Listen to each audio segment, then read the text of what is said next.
Bienvenue sur le podcast de Bonheur Factory. Inspirer, partager, explorer, vibrer, créer, prendre soin de soi, s'aimer, rire, renouer, transformer, éclairer.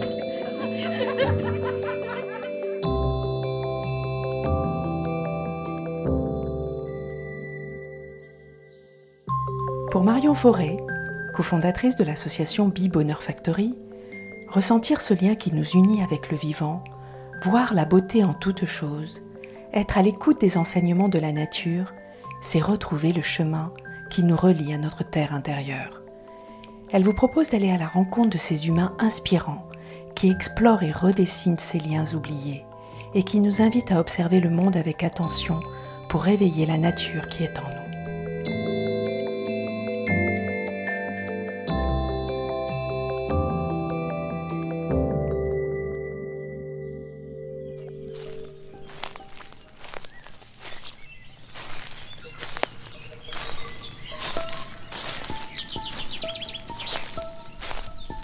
C'est au cœur de son Olivet, près de Nice, entre mer et montagne, que Marine Lafont tisse ses liens invisibles, poétiques et sensibles avec la terre-mer. Pour elle, chaque plante a son secret, sa personnalité, sa manière bien à elle de se révéler. Les plantes sont ses professeurs de présence sensible au monde. Ce qu'elle fait pour les rencontrer, elle s'assoit auprès de l'une d'elles, la goûte, la touche, observe ses courbes qui dansent avec le vent. Elle écoute ce qu'elle lui murmure, ce qu'elle lui révèle d'elle-même. C'est ainsi, avec douceur, poésie et magie, que Marine accompagne les humains à se reconnecter à leur propre nature. Cette nature intuitive liée à cette sagesse du vivant qui nous entoure. Se relier à nos sens, notre intuition, nos ressentis, expérimenter, toucher, contempler. C'est le chemin qu'elle nous propose d'emprunter, une expérience sensorielle de retour à soi. S'ouvrir à la sagesse de la terre-mère, c'est accueillir avec humilité ce qu'elle choisit de nous enseigner. Une plante qui s'invite sur notre route est peut-être celle dont nous avons besoin. S'ouvrir à la sagesse de la terre-mère, c'est voir la beauté en toute chose. Et c'est sentir ce lien permanent qui nous unit tous avec le vivant. Les transmissions de Marine sont poétiques, sensibles et puissantes. En voici un exemple. Lors de l'équinoxe de printemps, elle nous conte que celui-ci a saupoudré son Olivet de constellations de pâquerettes. Celle-ci nous invite à plonger nos pieds nus dans leur voie lactée et à savourer la caresse de leurs pétales nacrés. Comme de petits astres qui brillent dans nos cœurs, les pâquerettes nous guident pour incarner nos rêves dans la douceur. Telle une druidesse, Marine nous relie à la magie des plantes sauvages guérisseuses, à la beauté de la nature, à la puissance des énergies de la terre et des cycles. J'ai eu la chance de déambuler avec Marine et de partir à la rencontre des plantes protectrices de la peau et des plantes gardiennes de nos rêves.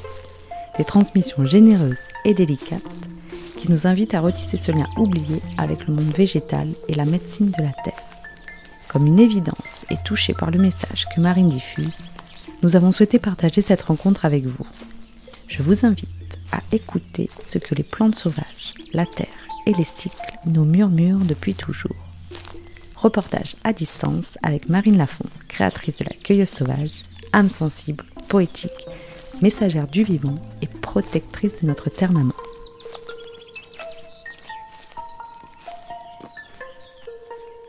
Bonjour Marine. Bonjour.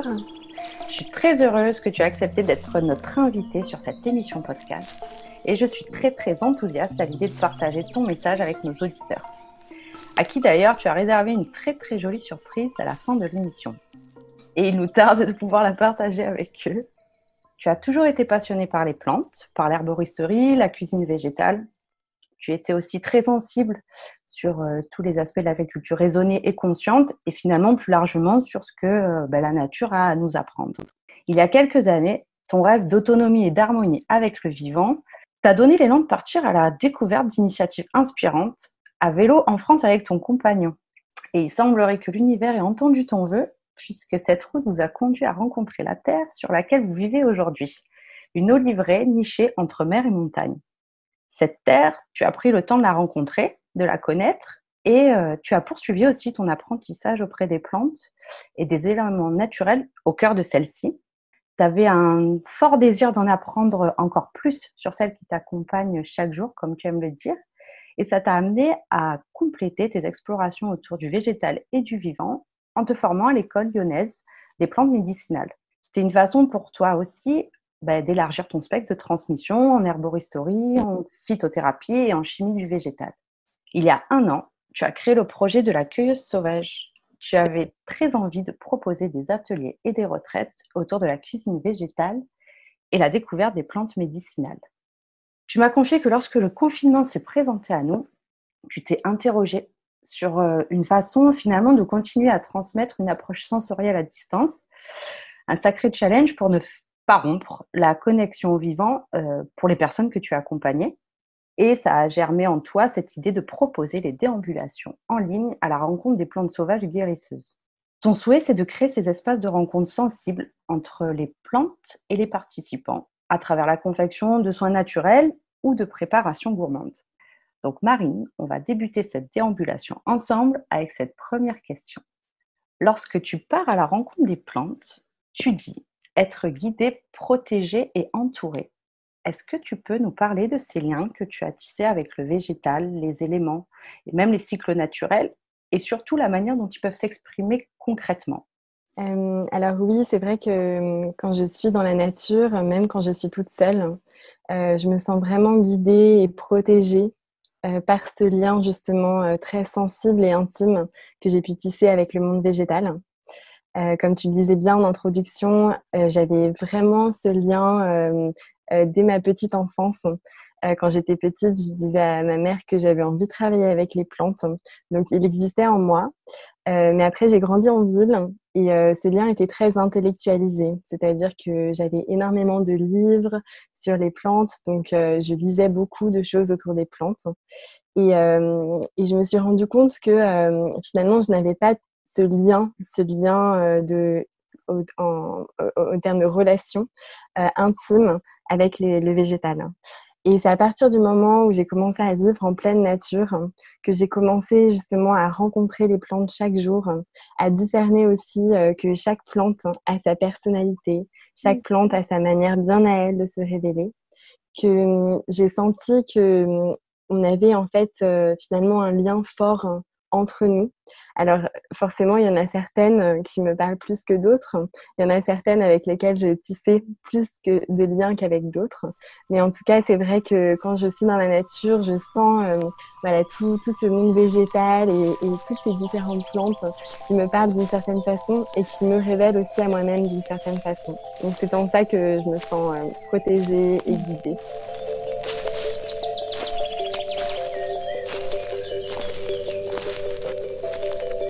C'est intéressant parce que tu disais que tu étais dans un milieu urbain.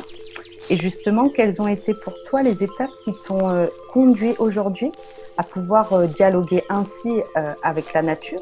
Est-ce que justement aussi cette envie d'autonomie que vous avez recherchée aussi dans votre façon de vivre a été aussi un moyen pour vous et pour toi de renouer comme ça de manière beaucoup plus sensible avec ce que la nature a à offrir? Alors ça, je pense que c'est aussi un parcours personnel. Comme tout le monde, mon chemin a été traversé par différentes phases, des épreuves, des phases plus joyeuses. Mais en tout cas, je sentais à quel point j'étais tissée par des cycles. Et je trouve que le fait d'avoir vécu vraiment pleinement dans la nature sauvage, en fait, on s'est installé donc dans un lieu où il n'y avait pas d'électricité, pas d'eau, pas de bâti. Donc, on a été pendant un long moment, en fait, complètement imprégnés et immergés dans cette nature. Et j'ai senti à quel point mes cycles personnels résonnaient avec les cycles extérieurs, les cycles dans la nature, et à quel point le fait de me relier de plus en plus à ces cycles me permettait, moi, de mieux me comprendre et de mieux accepter aussi ces différentes facettes de moi-même, justement qui se révèlent d'une différente façon selon que c'est l'hiver ou c'est l'été, selon aussi les phases de mon cycle. Et c'est vrai que cette connexion et ce choix aussi de vie m'a vraiment permis de me relier intimement à ces cycles. Et aujourd'hui, c'est vraiment ça que j'essaye de transmettre dans ma pratique, bien plus que juste une approche intellectuelle du végétal ou de la nature. C'est aussi de se relier à qui nous sommes intrinsèquement grâce à cette approche sensible.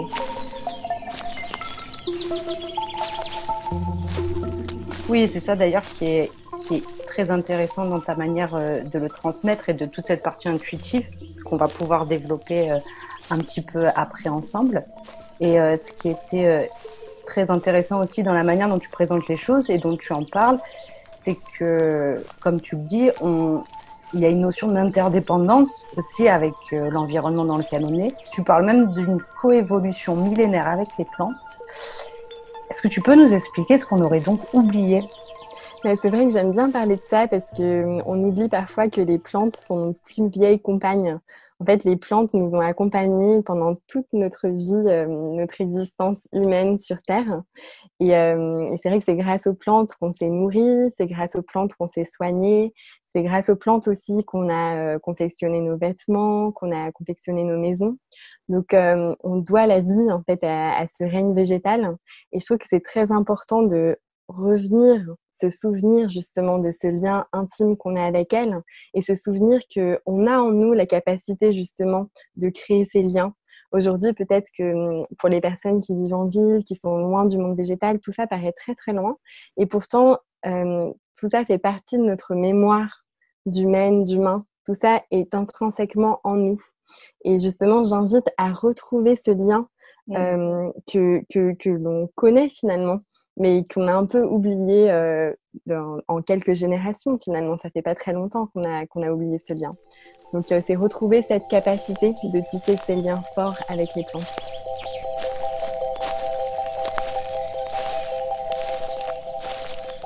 Et surtout d'ailleurs, comme tu le dis, c'est que quand on commence à apprendre la médecine des plantes, c'est aussi d'abord tisser une relation profonde avec la nature qui est autour de nous. Parce qu'on pourrait avoir tendance à aller chercher des médecines lointaines.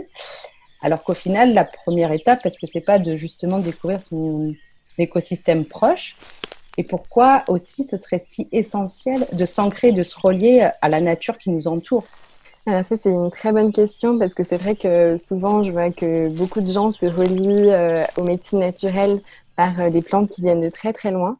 Et moi, j'ai l'intime conviction que les plantes qui nous entourent dans les lieux de vie qu'on choisit sont des plantes guides et des plantes justement qui vont nous aider dans nos chemins de guérison, que ce soit des chemins de guérison physique ou psychique.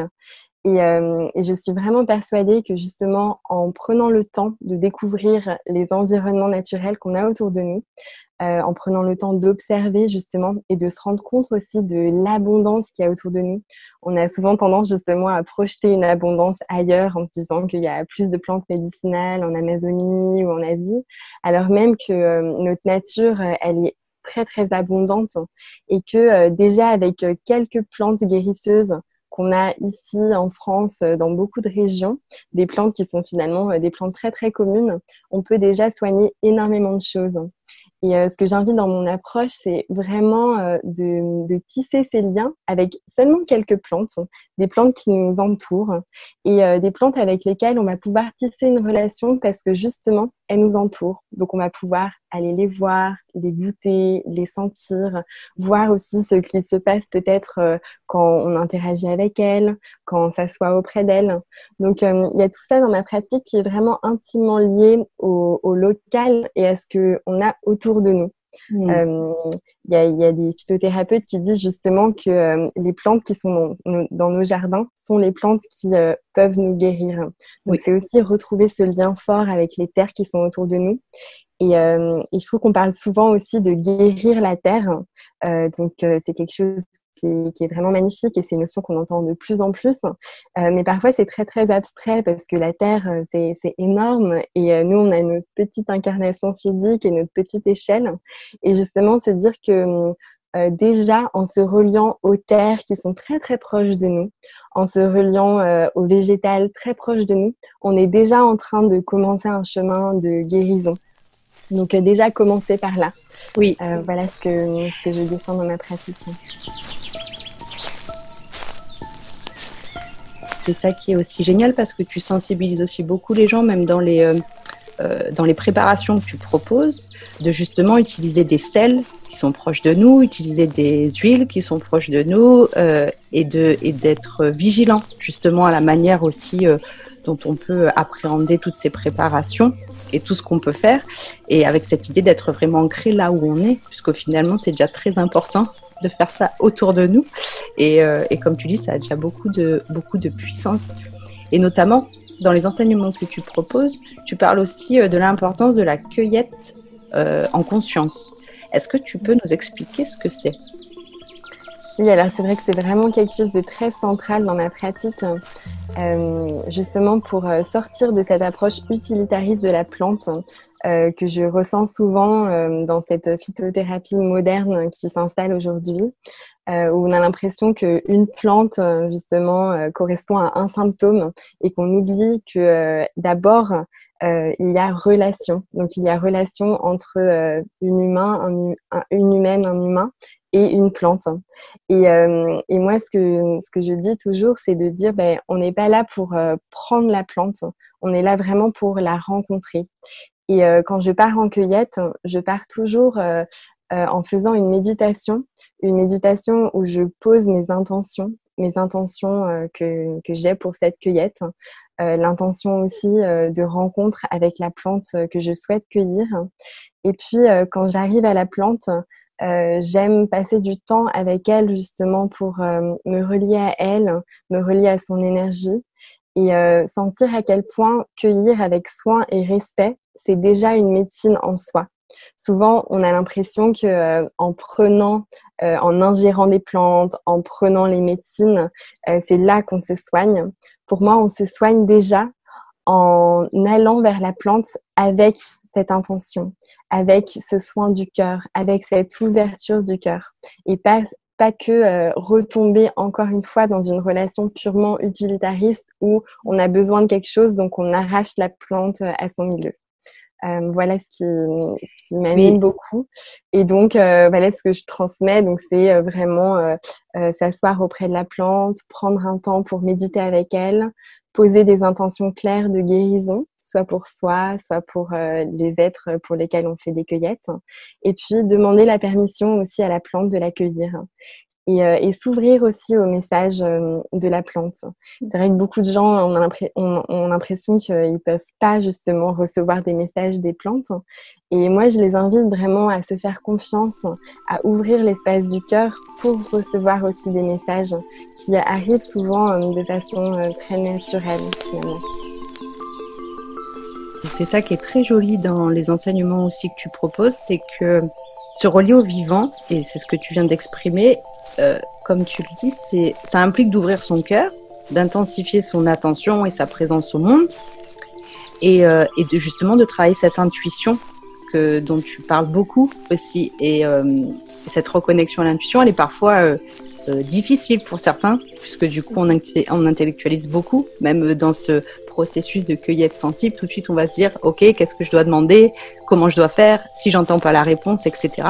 De quelle manière on peut justement retrouver cette présence au monde comme tu le proposes, pas à pas, en commençant, est-ce qu'il y a des petites choses qu'on peut faire déjà pour pouvoir entamer ce chemin jusqu'à avoir une intuition qui soit assez développée et ne plus se poser de questions? Alors ça, c'est une bonne question et je trouve qu'elle est très actuelle dans notre monde où on est très très dans le cérébral et où tout a une utilité et un sens et un but. Donc la première chose, je pense, c'est de faire des choses sans but. Et j'invite souvent à partir se balader sans aucun but et juste à s'ouvrir finalement à ce qui se présente. Et à s'ouvrir à ce que j'appelle le rapport poétique au monde. C'est-à-dire justement de ne pas être en se disant je vais faire une balade et je vais rentrer avec un panier plein d'une plante ou j'y vais pour justement développer ma relation intuitive à la plante. Plutôt s'ouvrir à cette forme d'émerveillement où on n'est plus du tout dans une relation à soi de performance, de sens, de but précis, et où on a ce temps justement de déambuler, où on ouvre un espace-temps qui est justement, qui peut être très long, très lent, où on ouvre les phases du cœur pour recevoir les signes qui viennent à nous. Et je sais que moi, ça a été essentiel et très central dans la façon dont justement j'ai tissé ce lien aux plantes.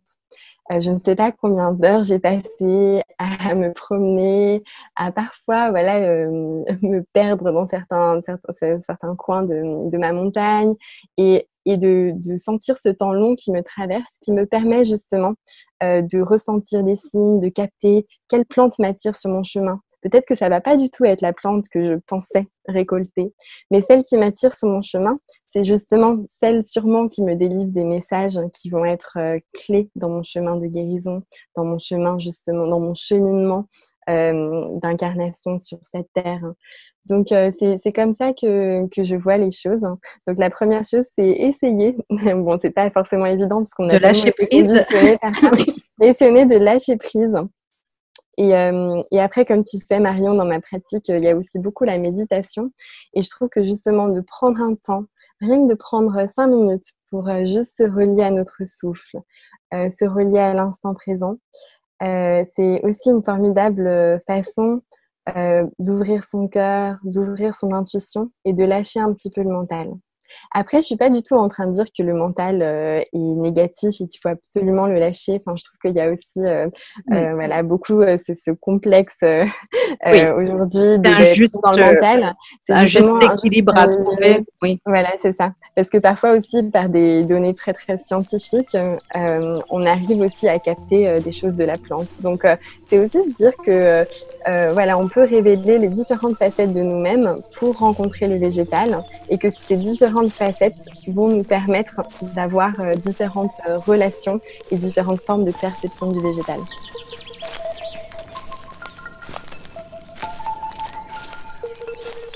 C'est ça qui est très riche dans les déambulations que tu proposes parce qu'il y a toute cette partie très intuitive et sensorielle qui est développée.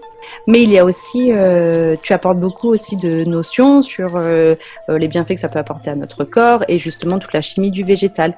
Et c'est toute cette complexité, en tout cas toute cette complétude que tu proposes qui est très intéressant parce que justement on passe effectivement du mental, de la connaissance à aussi quelque chose de plus intuitif et c'est comme si on travaillait tout ça en même temps.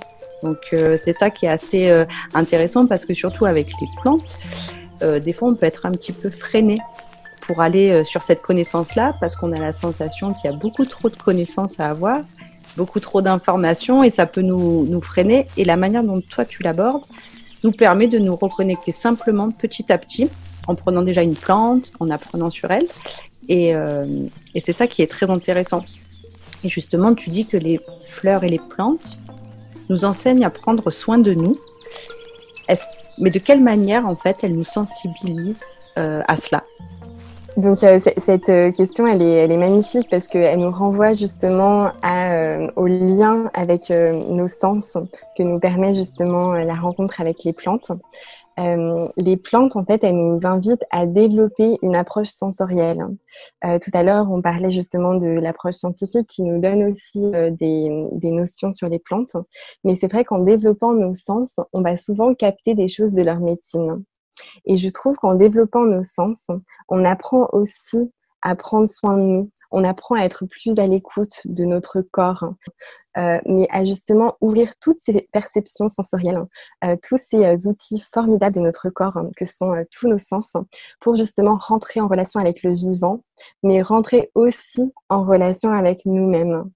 Et c'est là, je trouve, que les plantes nous apprennent à prendre soin de nous parce qu'on re-rentre dans le toucher, on re-rentre dans le parfum et tout ça nous apporte une relation aussi à notre corps que j'appelle une relation sacrée, c'est-à-dire que on va aussi apprendre avec les plantes à se masser, à se préparer justement des huiles de massage, infuser de la médecine des plantes pour s'offrir ces temps de soins, ces temps de bienveillance envers nous-mêmes. Et on va se rendre compte que plus on prend soin de nous, plus on arrive à rencontrer le végétal. Et ça, c'est un apprentissage qui a été vraiment énorme pour moi dans ma pratique. C'est plus justement, je prenais ces temps de soins Un temps de soin, c'est un temps finalement où on apprend à se relier à nos rythmes, on apprend à se relier à nos cycles naturels. On apprend aussi à marquer un temps de pause justement pour revenir à soi, revenir à nos besoins et revenir à cette écoute intérieure profonde. Et cette écoute intérieure et ce soin nous permettent de mieux écouter le végétal et de mieux rentrer en relation avec ces plantes.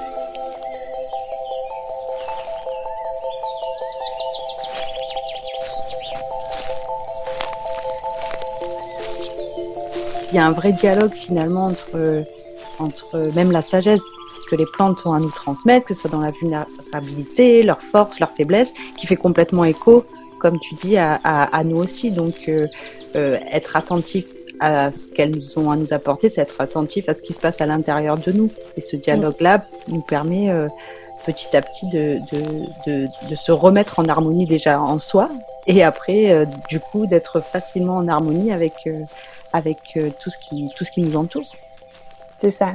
Moi, je trouve que c'est toujours fabuleux de voir une fleur qui s'ouvre justement dans toute sa vulnérabilité, dans aussi tout ce côté très éphémère, parce que finalement, une fleur ne s'ouvre parfois que quelques heures, parfois quelques jours, et en même temps, toute cette force qu'elle met à s'ouvrir. Et je trouve justement que ça nous relie à la fois à notre force et à notre vulnérabilité qui marche main dans la main. Et ça nous relie justement à ces vulnérabilités, ces fragilités qui font nos forces.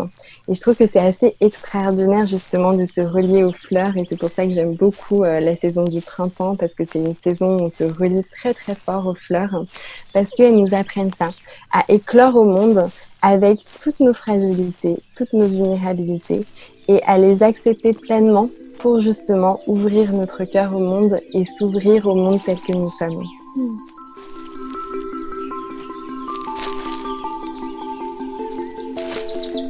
Alors c'est intéressant ce que tu dis, puisque justement j'allais aborder les cycles naturels et le fait que tu vives en harmonie avec cela.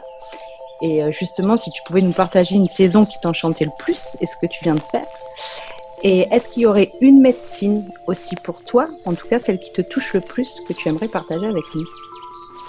Une médecine des saisons? Non, d'une plante, d'une saison. D'accord, mais parce que c'est vrai que chaque saison a aussi sa médecine, et c'est très très intéressant aussi de se relier justement à tous les messages des saisons. Mais au niveau d'une médecine de plantes, alors comme tu disais en introduction, j'habite dans une oliveraie.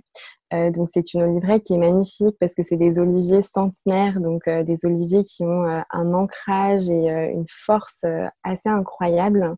Et c'est une expérience qui est aussi magnifique de vivre dans ces oliviers et de recevoir toute leur sagesse qui a traversé aussi les années.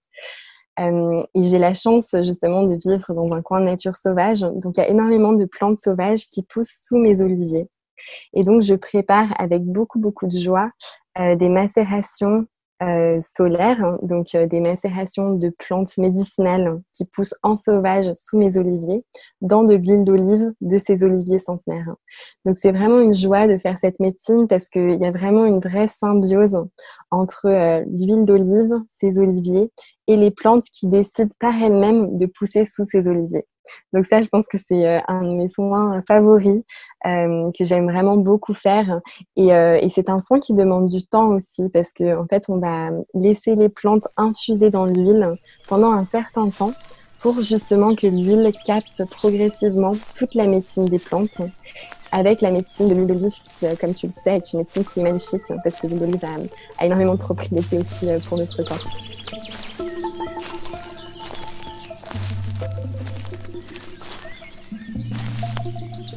On va faire une petite parenthèse du coup sur l'huile d'olive, puisque c'est au cœur de ça. En termes de propriété, est-ce que tu peux nous en dire un petit peu plus justement sur ce que l'huile d'olive peut nous apporter? Surtout que moi j'ai découvert qu'on pouvait justement aussi faire des macérats et donc des massages à base d'huile d'olive, chose que j'aurais pas forcément fait. Et donc voilà, est-ce que tu peux nous parler un petit peu d'elle? Oui. Alors l'huile d'olive, c'est vrai qu'elle est vraiment magnifique pour la peau. D'ailleurs, il y a énormément de traditions méditerranéennes qui utilisent justement l'huile d'olive pour la peau. Alors déjà, elle a beaucoup d'oméga 9, donc c'est ce qui s'appelle l'acide oléique, donc il va être très intéressant pour l'élasticité de notre peau, pour justement lui donner une grande souplesse et pour la nourrir en profondeur. Et puis l'huile d'olive, elle contient beaucoup de vitamine E, qui sont des vitamines très antioxydantes et qui justement viennent empêcher aux radicaux libres de se diffuser en fait de façon trop prolifique. Et donc ça va être très intéressant parce que ce sont les radicaux libres qui justement sont responsables du vieillissement cutané. Et donc en nous apportant cette vitamine E, donc cet antioxydant naturel, l'huile d'olive elle nous permet justement de protéger notre peau.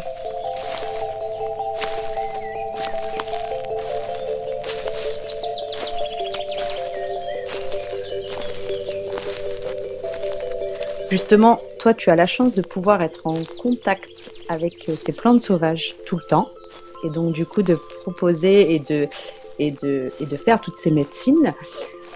Comment on peut faire si on est justement dans un milieu urbain et qu'on a envie de pouvoir se reconnecter facilement, ou en tout cas de revenir un petit peu à cet apprentissage sensoriel quand on n'a pas une nature sauvage toute proche de nous? Alors déjà, je trouve que c'est assez extraordinaire quand je retourne en ville. Je vois qu'il y a beaucoup de plantes en fait en ville. Donc c'est aussi ouvrir son attention et à découvrir que même dans un monde très urbain, très bétonné, très gris, finalement il y a toujours des plantes qui arrivent à pousser. Et à chaque fois, je célèbre l'existence de ces plantes parce que je me dis mais quelle force elles ont d'arriver à pousser entre des fissures d'un mur ou aussi dans ces environnements qui sont assez hostiles. Donc je me dis que les plantes qui sont là, c'est des plantes qui ont beaucoup de force et qui peuvent aussi nous apporter une forme de guérison en s'y reliant. Et c'est des plantes aussi qui poussent dans ces environnements citadins et peut-être qui sont là aussi pour apporter une forme d'équilibre, voilà, végétaliser un monde trop urbanisé. Donc du coup, même si on est en ville, on peut encore une fois se reconnecter facilement autour de nous à des plantes sauvages qui pointent le bout de leur nez et qu'on peut déjà commencer à réapprendre à connaître et à se relier aussi. On peut tout à fait commencer son observation même si on n'est pas en pleine forêt ou même si on n'est pas au cœur d'une oliverie comme toi. Après, c'est sûr que ça va être plus difficile pour la cueillette parce que forcément, on est dans un environnement très pollué. Mais justement, c'est ce que je dis souvent, on peut aussi se connecter aux plantes par d'autres formes que de forcément les goûter, les ingérer. On peut aussi simplement aller les observer, regarder comment elles poussent, regarder leur forme, leur texture. Et déjà, on va apprendre beaucoup de choses sur ces plantes. Donc, c'est intéressant de se dire commençons toujours par ce qu'il y a autour de nous. Et même en ville, c'est possible.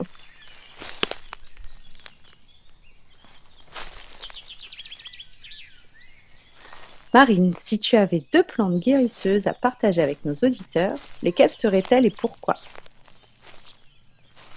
Alors là, une plante qui me vient comme ça tout de suite, c'est l'aubépine, qui est une plante que j'aime beaucoup, à laquelle je me relie énormément justement dans ma pratique avec les plantes. Et qui résonne bien avec tout ce qu'on a dit avant sur cette rencontre du végétal, parce que c'est une plante qui vient vraiment ouvrir notre espace du cœur et nous apprendre à développer une relation au monde et à soi basée sur le cœur et cette ouverture du cœur. C'est une plante qui, au niveau physique, vient vraiment guérir toutes les pathologies liées au cœur. Donc, elle va être très intéressante à la fois pour des personnes qui souffrent d'hypertension et des personnes qui souffrent d'hypotension. Donc, ça montre cette grande intelligence de la plante à s'adapter justement à la personne à qui elle va s'adresser.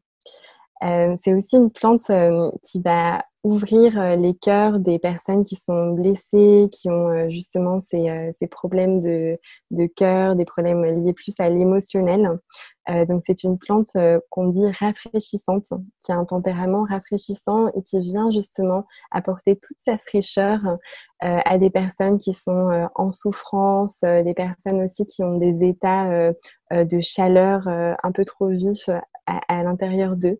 Donc, on va très bien pouvoir la prendre, par exemple, le soir avant de s'endormir pour apaiser nos cœurs. C'est une plante que j'adore aussi parce qu'elle fleurit au moment le plus lumineux de l'année. Donc, elle fleurit autour du 1er mai. Et elle porte ses fruits à l'entrée dans la période la plus obscure et la plus sombre de l'année.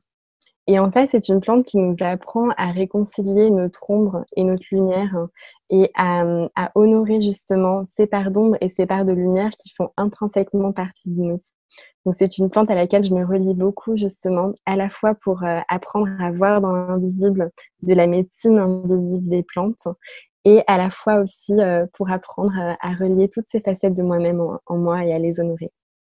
Merci. Et donc, tu me posais la question sur une deuxième plante.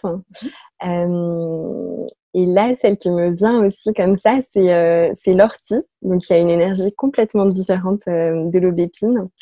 Mais j'aime beaucoup l'ortie parce que c'est une plante qui nous apporte une grande force vitale.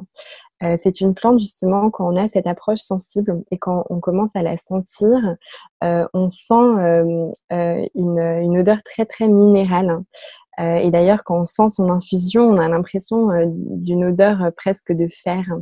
Et c'est une plante qui regorge de minéraux qu'on va pouvoir capter de façon très très simple juste en la mettant à infuser dans l'eau à froid, tout simplement.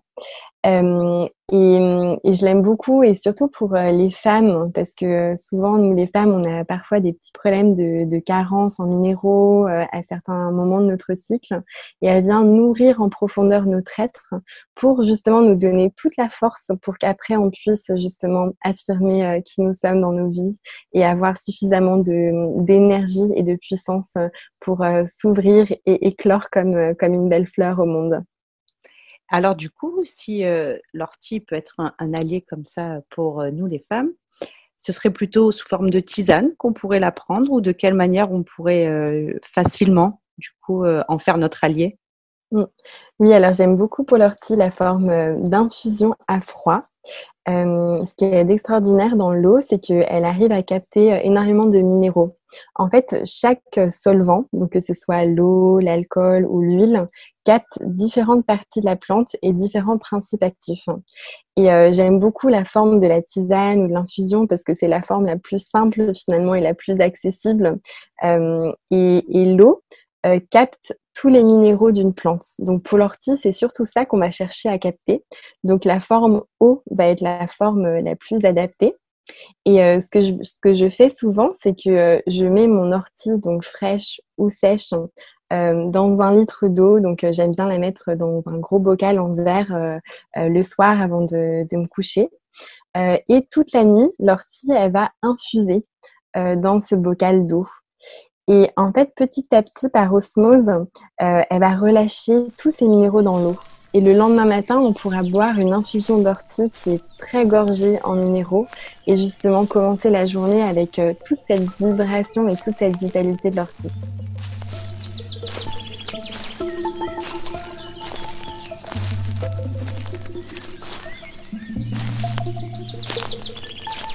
Merci beaucoup pour ce joli partage. Et encore une fois, on peut le faire avec simplicité, même si on n'habite pas dans la nature directement. Parce que finalement, c'est vrai qu'aujourd'hui, on se rend compte que l'enjeu qui s'offre à nous, c'est vraiment de rétablir cet équilibre et cette harmonie en nous, et aussi entre tous les êtres vivants, n'importe où on puisse habiter justement. Est-ce que tu aurais des sagesses que tu aimerais partager avec nos auditeurs, des sagesses que tu as pu apprendre au fil de toutes ces années, de toutes ces expériences et rencontres que tu as pu faire et qui pourraient être pertinentes aujourd'hui pour justement les personnes qui ont envie de renouer avec ça et de vivre justement plus en conscience? Alors c'est vrai que les plantes m'ont enseigné énormément de choses et continuent à m'enseigner beaucoup de choses. J'ai vraiment la sensation que mon chemin avec les plantes est un chemin infini et qui m'apprend justement beaucoup de sagesse. Peut-être que la première sagesse, c'est d'apprendre à observer et d'apprendre à percevoir le monde. Je trouve que dans nos vies qui vont très très vite, parfois on ne prend pas le temps d'observer les détails et justement les plantes, elles nous invitent à affiner nos sens, à observer avec tranquillité et soin pour justement, par exemple, bien pouvoir reconnaître une plante dans la nature. C'est vrai que parfois, j'ai des personnes qui viennent en sortie en nature et qui ont au début l'impression que tout est vert, c'est que voilà, du vert autour d'elles. Et puis petit à petit, au fur et à mesure du chemin, elles se rendent compte que finalement, il y a énormément de différentes populations de plantes avec chacune leur personnalité, leur forme, leur façon de pousser. Donc peut-être que c'est la première sagesse qui me paraît être essentielle aujourd'hui dans un chemin de guérison de la terre, c'est d'apprendre à percevoir, d'affiner nos sens et nos regards pour justement bien se mettre en lien. Voilà pour peut-être une première sagesse. Et puis quelque chose dont on a déjà un petit peu parlé, c'est honorer notre cyclicité. Ça, c'est vraiment quelque chose que les plantes m'ont beaucoup appris. En fait, j'ai la chance justement de vivre en pleine nature, donc je vois les plantes dans tous leurs différents états. Donc, je les vois apparaître avec leurs premières jeunes feuilles au tout début du printemps. Et puis, je les vois exploser dans de belles fleurs très, très colorées à l'été. Et puis ensuite, je les vois faire leurs graines et puis mourir à nouveau. Et elles nous apprennent, je trouve, ces plantes justement à accepter tous les cycles de notre existence, à accepter que la lumière finit toujours par succéder justement à des périodes plus d'obscurité, qu'il y a des parts en nous qui ont besoin justement d'entrer en dormance, comme les plantes en hiver, qui sont invisibles sur la terre, mais qui pourtant ont toutes leurs petites graines en terre qui se reposent, et ce repos leur permettra justement d'éclore plus tard. Et ça, je trouve que les plantes nous remettent en lien justement avec tous ces différents moments de vie qu'il nous faut honorer aussi pour bien vivre. On a beaucoup eu l'habitude de vivre justement avec des rythmes qui sont très très cadrés et décidés par des entités extérieures à nous. Et les plantes nous viennent nous mettre bien en lien avec ces cycles et le respect de nos cycles. Et justement, ça, c'est une deuxième sagesse que je trouve magnifique.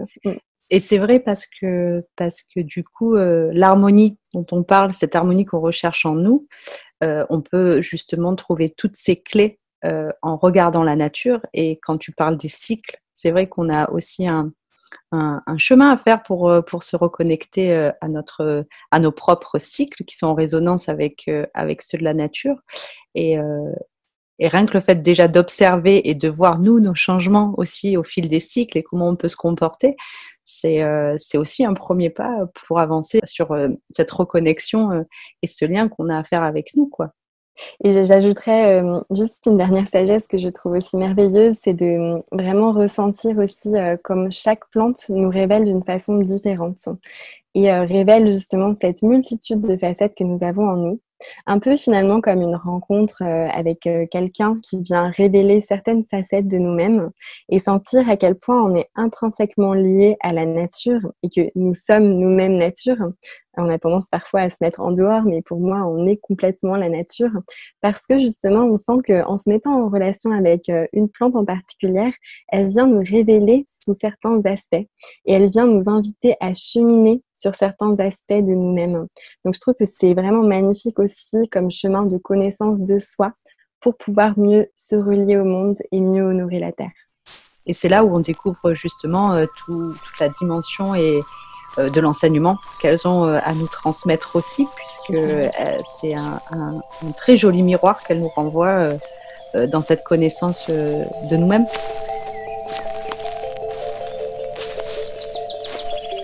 En début de podcast, on a pu dire à nos auditeurs que tu nous avais préparé une jolie surprise pour terminer cette déambulation ensemble. Alors je te laisse leur dévoiler ce que tu as prévu de leur partager. Oui, alors, comme tu sais, donc, la pratique de la méditation est une pratique qui est très importante justement dans ma relation aux plantes et dans justement le fait de recevoir des messages des plantes. Et donc, je voulais proposer aux auditrices et aux auditeurs qui nous écoutent une petite pratique justement de méditation. Alors pour les personnes qui sont dans un appartement et qui n'ont pas du tout de lien avec le végétal, c'est complètement OK parce qu'on va pouvoir se relier aussi à une plante ou à une fleur qu'on aime particulièrement et qu'on peut visualiser. Voilà, pensez aussi toujours qu'on peut très bien invoquer une plante sans forcément être en présence physique de la plante. Moi, je sais que c'est une pratique que j'ai beaucoup. Par exemple, si j'ai envie d'être bien concentrée, j'invoque l'image du romarin, qui est une plante qui est vraiment, qui incarne justement cette concentration et cet alignement. Et même si je ne l'ai pas avec moi, je peux très bien me relier à sa médecine. Donc, pour les personnes qui ne sont pas dans la nature, c'est complètement OK. Et pour celles qui y sont, vous pouvez justement vous asseoir auprès d'une fleur, d'une plante qui vous attire et recevoir cette toute petite méditation que je vous propose.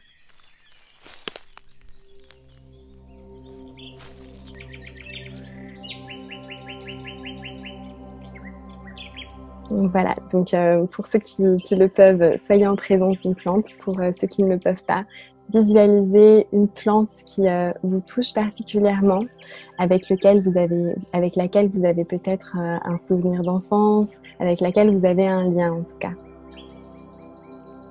Donc je vais vous proposer de vous installer confortablement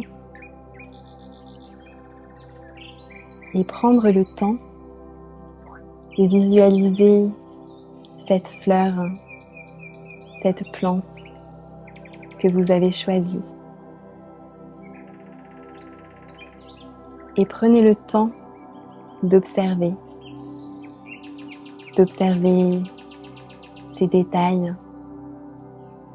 d'observer ces couleurs, les nuances de ces couleurs, d'observer sa texture, sa forme.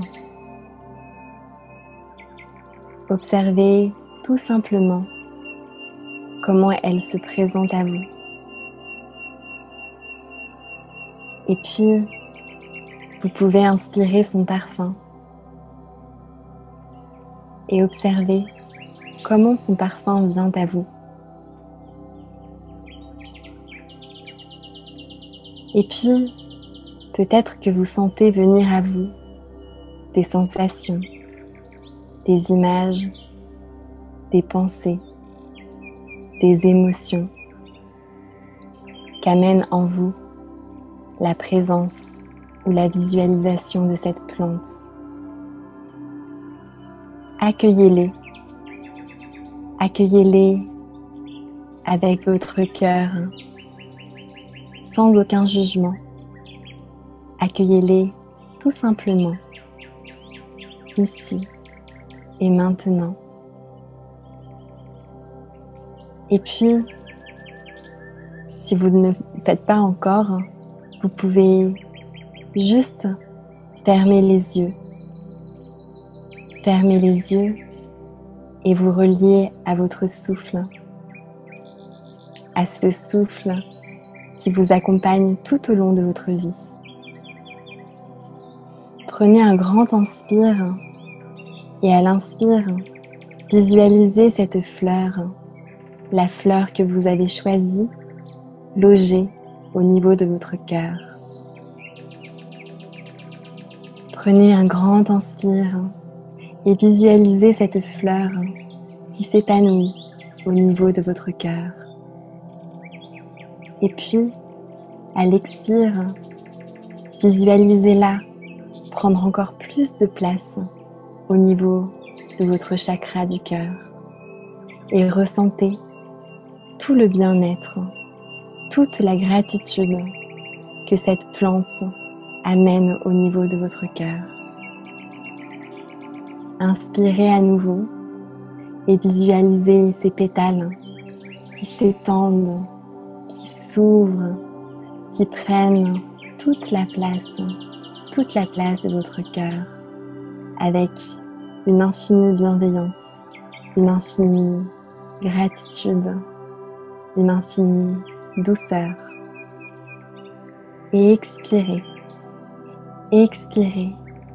et sentez à quel point la plante, la fleur que vous avez choisie, vous ancre dans l'ici et maintenant, bien en lien avec votre cœur, bien en lien avec votre essence profonde, avec ce que vous êtes au plus profond de vous-même. Et puis, quand vous avez bien visualisé cette plante tout épanouie au centre de votre cœur, alors remontez tout doucement à la surface. Revenez de cette méditation en sachant que vous pourrez toujours vous relier à cette plante protectrice qui ouvrira votre cœur quand vous en aurez besoin. Inspirez la gratitude d'être ici et maintenant. Inspirez la gratitude pour ce moment que vous venez de vous offrir avec cette plante protectrice, cette plante gardienne de votre cœur.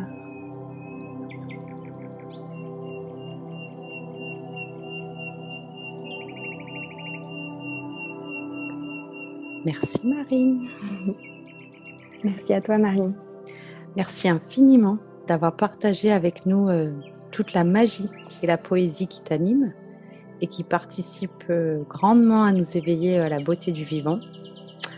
On invite tous nos auditeurs à aller découvrir tes déambulations en ligne et tout ce que tu proposes, puisque je sais qu'aujourd'hui l'Olivret est ouverte et qu'on peut aussi participer à des déambulations directement avec toi.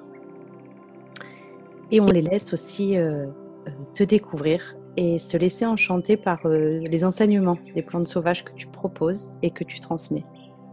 À très bientôt Marine. Merci Marion. À bientôt.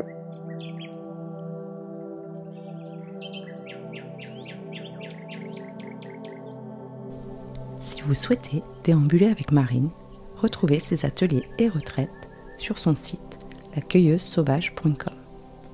Laissez-vous également transporter par la magie des images et des textes qu'elle partage sur sa page Instagram, La Cueilleuse Sauvage.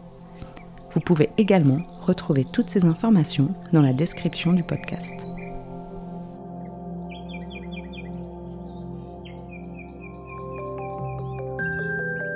L'association Be Bonheur Factory est un créateur de moments optimistes et inspirants par le partage de la connaissance et des expériences. Nous essaimons nos messages sous différentes formes, conférences, café des éclaireurs, chaîne YouTube et podcast.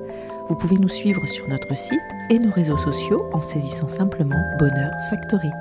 N'hésitez pas à partager cette émission et nous laisser un j'aime. Vous pouvez également rejoindre notre ruche de gens optimistes en adhérant à notre association Be Bonheur Factory. Merci et à très vite pour du bonheur dans vos oreilles.